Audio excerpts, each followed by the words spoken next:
Hey, from All Hail Internal Combustion here. Today, we're working on a Prelude, 95 Prelude. Crank position sensor, codes thrown. I didn't see it myself, battery's half dead. So, I think this was just recently engine swapped. This is an H22A, about 187 horsepower. It's got some odds and ends on it. Gotta check it out, it's not running right. I think I already found an O2 sensor, it's not hooked up, so that's a big air-fuel ratio. You can throw the balance off. But crank position sensor, that's the part he gave me, so I'm going to replace it.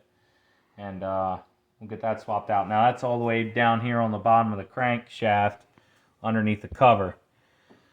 Now let me tell you something about Honda crankshaft bolts.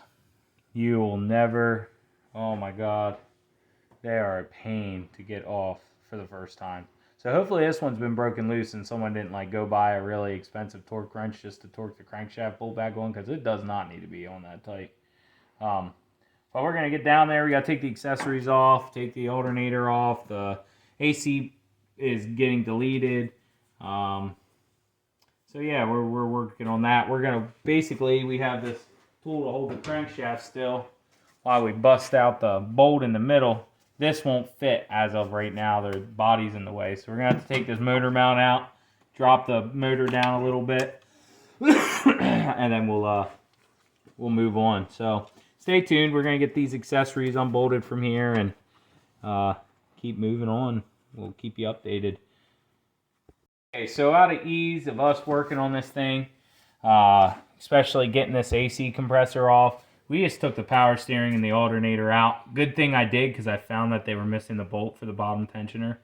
And that's what this guy asked me to do, is just, you know, they kind of put it back together. I wouldn't say in a rush, but sometimes, you know, you forget things. It's nice to have somebody else look over them. So I'm just catching little things. So we're going to get this AC compressor out of the way, but in the meantime, we took this engine mount out so that we could get the motor drop down.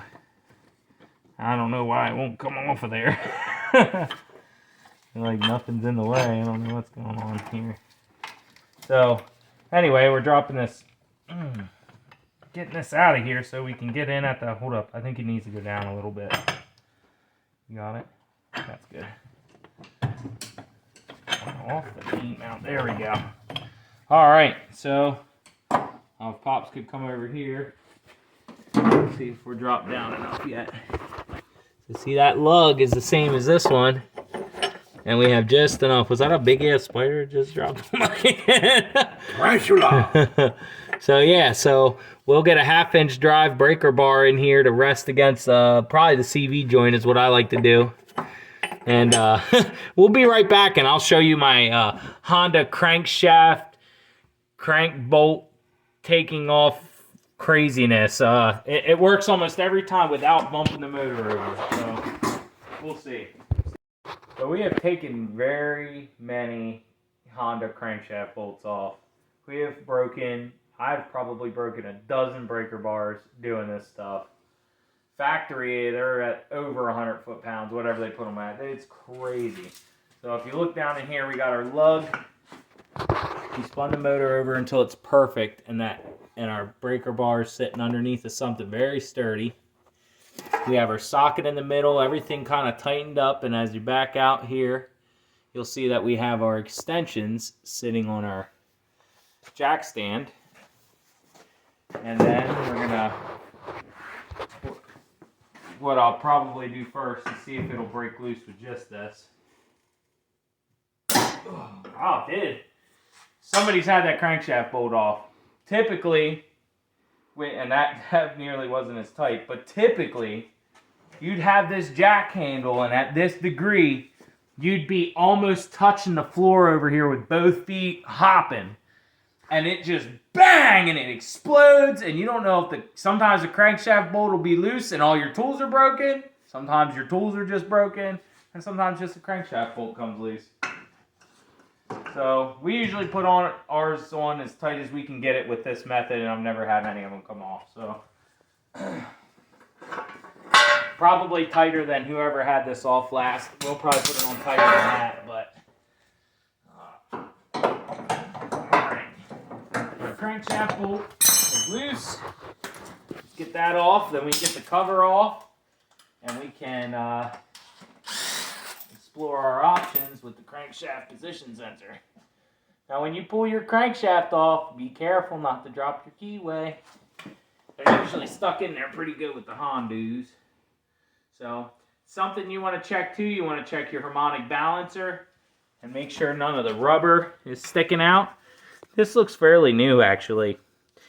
Another thing you want to check is your splines in here and your keyway here. Make sure that's not cracked or broken or anything like that. So this crankshaft pulley looks like it's in good shape. They probably brought it at Rock Auto. Yep.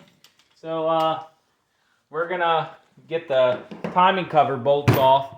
Now before you take your sensors out, once you get the cover off and you're checking everything out, you want to bring everything up to top dead center. Okay, it's a good rule practice, even though you're just swapping sensors. You bring it up to top dead center. Make sure your timing marks are all lined up, because you could be getting a crankshaft position sensor code and it's really that somebody didn't put the timing belt on correctly. It does happen. One tooth will make a car run like crap. Now this one doesn't seem like it's running like that, because one tooth is what, like 5 degrees, 6 degrees in these. It's quite a bit. Degrees. Anyway, so it's a good bit advanced or retarded if you did that. So once I get the timing cover off, I'll be able to better know where the timing belt is, if it's sitting correct. And we're just going to double check that to make sure that's not our running issue. So let me get this off and we'll be right back. Well, friends, it's not looking good. That timing belt is about to hop off those cam gears, and he would have been a very, very sad boy in another 500 to 700 miles. Because that brand new motor would have died. Now, we have a theory, so we'll see if that's what it is when we get down there. But there's a, what would you call it, a thrust washer, but it's for a belt. It's like a keeper washer. It's beveled. It's beveled, so you put the bevel in a certain direction and it keeps the belt on the crank and keeps this from happening. This belt should be almost twice the thickness. If this belt would have broke, the motor would have interfered with the top and the bottom end. It would have been catastrophic, and this motor would have been trash. Not good. So, although the timing might be on, although the timing might be right, yeah, it's not looking good. Okay, so I just got to find the rest of the timing cover bolts. There's one hidden behind there. They're kind of hidden, so. And it's very tight. Very, very, very tight in here. So we're trying here. We pulled the timing kit off. Well, we didn't pull the kit off, but we pulled the timing cover off, pulled the valve cover off, pulled spark plugs out. They were all loose. Public service announcement. You tighten your spark plugs with crush washers and then take them a little bit further. Okay? Be careful not. I mean, I'm glad I'm not finding stripped spark plugs, but I keep finding loose spark plugs. It ain't me. You can ask my dad. I don't put spark plugs in loose. If anything, I over tighten them. So that's a big compression leak. You lose a lot of performance there. So make sure you're putting your spark plugs in all the way. But this is our timing belt. It is missing a lot of belt. So typically timing belts are directional. They have an arrow that says towards engine, and you put them on that direction because they're slightly chamfered to keep the belt into position. Now the D-Series Hondas have a little washer at the bottom that are beveled to push the timing belt back on and keep it in place. These have a whole nother pulley that goes on top. I don't know where it's at. It's around there somewhere. But so there's no washer or anything in there, and they bolt tight to one another. So this is a big issue, that this timing belt is eating itself like this. Someone definitely had this apart before because a crankshaft bolt was not torqued to full spec. I'm not saying it needs to go back to the 210 that Honda puts it at, but it needs to be tighter than it was. So here's our cam marks here. See how they perfectly line up? Okay. And here's the arrow, the up arrow on each cam. So that means this is all in line, and there's marks on the outside of the cams that should line up with the head. But if you're lined up here, the arrows are facing up. That's how you know you're not 180 degrees out. and these marks should be close to where the head is. Now down below, it's going to be a lot harder to see, and I might have to pop the bolt out for you guys real quick. Yeah, let me pull the bolt out just so it's easier to see.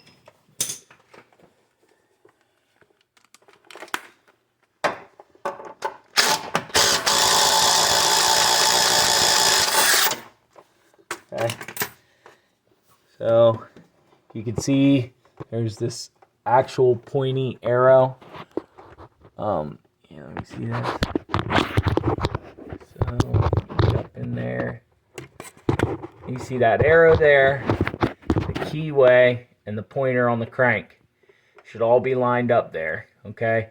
And now you'll notice it's a little bit off, but that's because of that's not a whole tooth off. That's just belt stretch, you know. It'll move a little bit of variance. It's not a big deal.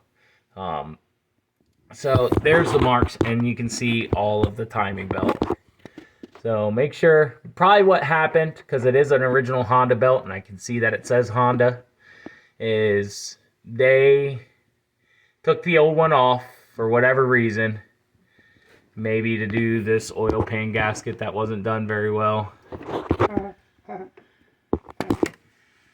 And they put the belt back on and did not mark it. So if you pull an old timing belt off, mark it with a Sharpie or a paint marker in the direction that it goes. You absolutely need to mark it. So if you put it on wrong, this is what will happen.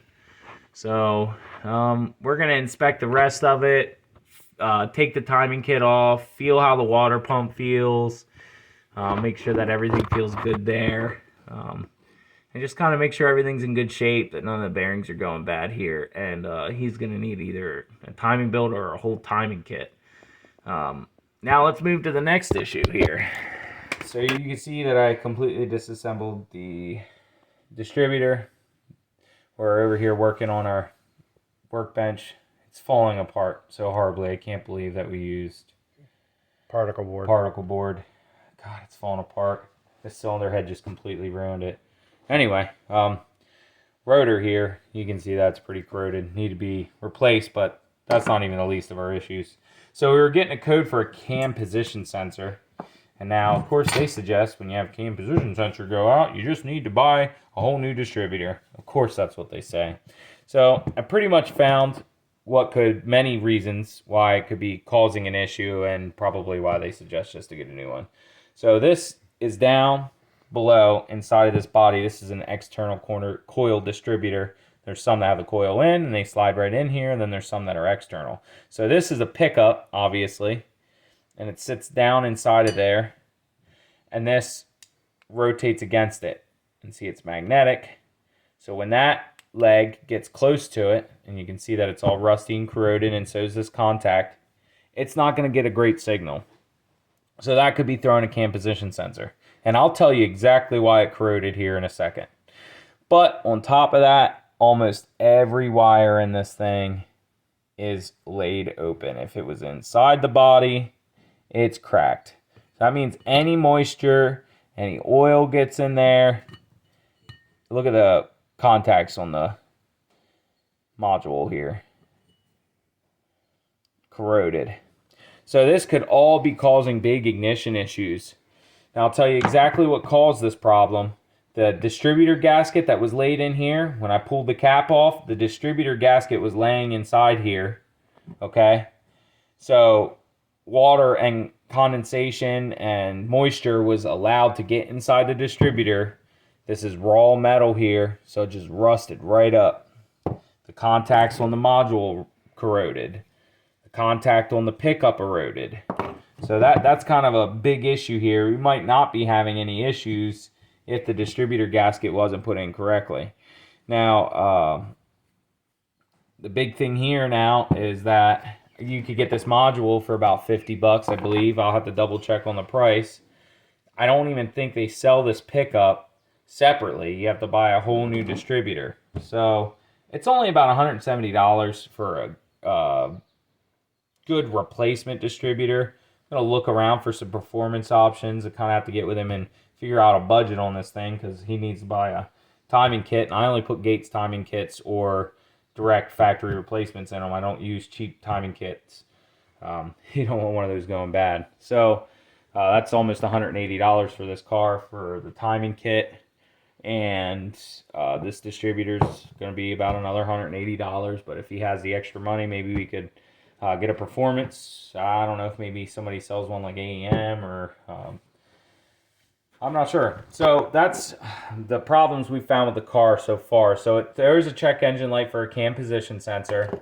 It throws a check engine light for a bunch of other stuff too. But it's also the idle is surging up and down, which is, come on over to the cars. Typically on Hondas is this valve right here on the front of the intake manifold.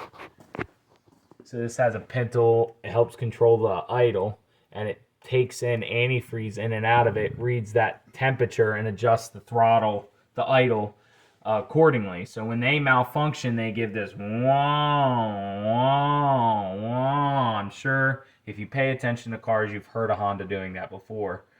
On these, from what I'm reading online, there is a chance that bad distributors can cause all kinds of havoc on these. Now, on the D-Series Hondas, if your distributor's messed up, the car just ain't going to run great. Like, it doesn't run at all. Like, it'll start, run, and drive, but you get absolutely no performance out of it. In my experience, when you're doing a motor swap in a Honda, just if it's an original distributor and you got over 100,000 miles on the car, just plan on buying a new distributor. I don't know what it is with these things, man. They last a while, but when they're dead, they're dead. So if you're putting another motor in there, just buy a new distributor. Now the D-Series distributors are almost 3 times as much as these H-Series. I'm not really sure why, but yeah, they're about they almost look exactly the same. So once we get the timing kit in this thing, get a timing kit for it, get a new distributor, and we could get this thing fired up. I need to check the service manual on it. I don't know if this is a cold adjust or a warm adjust on the valve lash, but we need to adjust the valve lash. And I know some of you are going to be, oh, it's VTEC, but it still needs the valves adjusted. So I'm not sure if it's a cold or a warm, so I'll have to check into that and check all the valve lash on this thing. And then hopefully we can get this thing running nicely. We do have a new crank position sensor for it. Another code was the knock position or the knock sensor in the back of the motor. Somebody didn't tighten the bolt down on that either. So that's why that was throwing a code, because the wire was just kind of dangling there and not really making good contact. So something else I was reading on this, and comment if you have any insight on this. From what I was reading, when this is a H22A JDM motor, when you switch over to this motor, you need to use the old H22 distributor and the old H22 crank pulley for the timing kit. Obviously, if I read this and I had both motors around, I would just compare both of the parts and I would put that rumor to rest. And I might ask the owner of the car if he still has the motor around so that I can do that, because that seems to be what everybody's saying, but no one's actually confirming it. So that's something I'm going to work out at some point. Hopefully he still has the old motor, especially if that is the case, that we need that lower crank pulley for this thing to balance out and run right. So typically, anytime that you swap a motor that's computer controlled from one car, different application, into a new car, there is definitely gremlins that you have to work out of it. Absolutely. Old school cars, you pull motor out, put a new, I could drop a 302 in my Pontiac and put a kill switch on the dash and it's no problem. But this, not that easy. Sometimes you have to reflash computers. Sometimes you have to run standalone units. Other times you just have to bypass with wiring. And we'll give you some insight on this video on our Honda and everything my dad had to go through just to be able to put a multi-point fuel injection on that older Honda while it's still running an older ECU, right? That's still running a 90s Civic ECU. OBDO. Right, so you have to put an ignition box in it to run the fuel injection. There's just a lot of things. So we'll go out to the Civic and we'll kind of show you some of the hoops we had to jump through. Now, obviously the process is not the same on this motor as it is there, but when it comes to Hondas, that's just something you have to plan for and research, because someone has already done what you're planning on doing. You just need to research, get all your facts in so that when you do your motor swap, the least amount of gremlins possible is really what you're aiming for. Because doing the timing belt and the water pump and all that outside of the motor, outside of the car, it's about 5 to 10 times easier. And you can put it on an engine stand and you can make sure your gaskets go in nice, do your cam, your crank seals, your oil pan gasket. You can do all that stuff outside of the motor and it will be such a better job when you don't just throw everything together, you know? If you're just running a beater, fine, run a beater, throw the motor in it. But you should still check the timing and do a compression check. So